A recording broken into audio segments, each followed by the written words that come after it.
भले ही लड़ लो झगड़ लो, लेकिन परिवार से अलग होने की कभी मत सोचो, क्योंकि उन पत्तों की कभी कोई कदर नहीं होती जो पेड़ से गिरकर अलग हो जाते हैं। हाय गाइस, मैं हूँ सोनिया, आप सबके बीच एक इंटरेस्टिंग कहानी के साथ, कहानी दिल से। राघव आज ऑफिस से जल्द ही घर आ गया था। आज उसका दिन बहुत ही बुरा गुजरा था। आज उसकी बॉस के साथ उसकी बहुत ज़्यादा कहासुनी हो गई, जिसकी वजह से राघव को बहुत ज़्यादा गुस्सा आया। अब वो बॉस से तो कुछ कह नहीं सकता था, तो ऐसे ही मन में उन सारी चीज़ों को दबा के वो घर आया। तो राघव के बेटे ने उससे पूछा कि पापा, क्या मैं आपसे एक छोटा सा सवाल पूछ सकता हूँ। राघव को बहुत ज़्यादा गुस्सा आया था।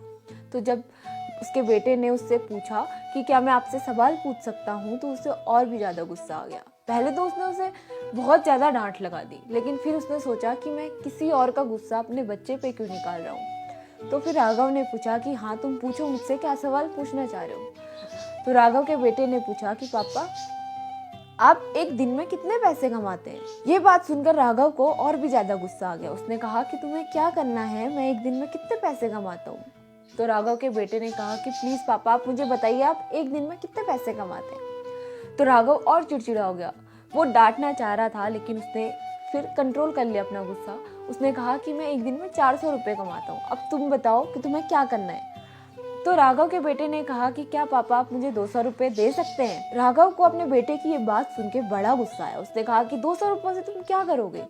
ये कह के उसको बहुत जोर से डांट लगाई और एक थप्पड़ लगा के उसके कमरे में उसे भेज दिया। राघव का बेटा रोते रोते अपने कमरे में चला गया।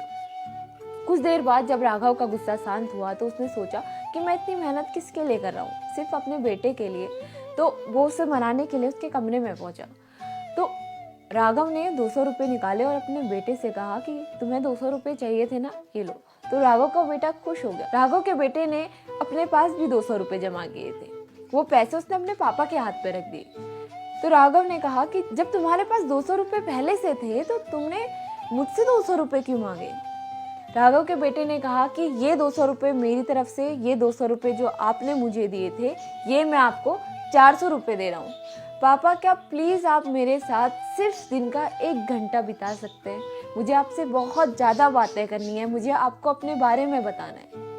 ये बात सुनकर राघव को कुछ समझ नहीं आया। वो खुद को इतना शर्मसार महसूस कर रहा था कि आज मेरा बेटा मुझे पैसे देके मुझसे मेरा समय मांग रहा है। ये बात सुनकर उसकी आंखों से आंसू आने लगे। वो पैसे उसने उसे वापस करे और जोर जोर से रोने लगा। और उसने कहा कि बेटा, मुझे माफ़ कर दो बेटा, मैं तुम्हारे लिए ही इतनी मेहनत करता हूँ और तुम्हें ही मैं समय नहीं दे पा रहा, इसके लिए मुझे माफ़ कर दो। कई बार हम अपनी ज़िंदगी में इतने व्यस्त हो जाते हैं कि हम जिसके लिए मेहनत कर रहे हैं, हम उन्हें ही टाइम नहीं दे पाते, उनसे ही बात नहीं कर पाते, उनके दिल में क्या चल रहा है हम उनसे यही नहीं पूछ पाते। धीरे धीरे इस जिंदगी की दौर में हम अपनों से ही दूर होते जा रहे हैं, और ये चीज़ हमें पता भी नहीं चल पाती कि किस तरीके से हम अपनों से इतने दूर हो गए। तो गाइस, यही थी मेरी आज की छोटी सी कहानी। आपको कहानी कैसी लगी मुझे कमेंट करके जरूर बताइएगा। अगर आपको कहानी अच्छी लगी तो इस वीडियो को लाइक कीजिए, शेयर कीजिए। चिड़ियों के लिए दाना पानी जरूर रखें। मिलते हैं आपसे अपनी अगली वीडियो में, तब तक के लिए गुड बाय, टेक केयर।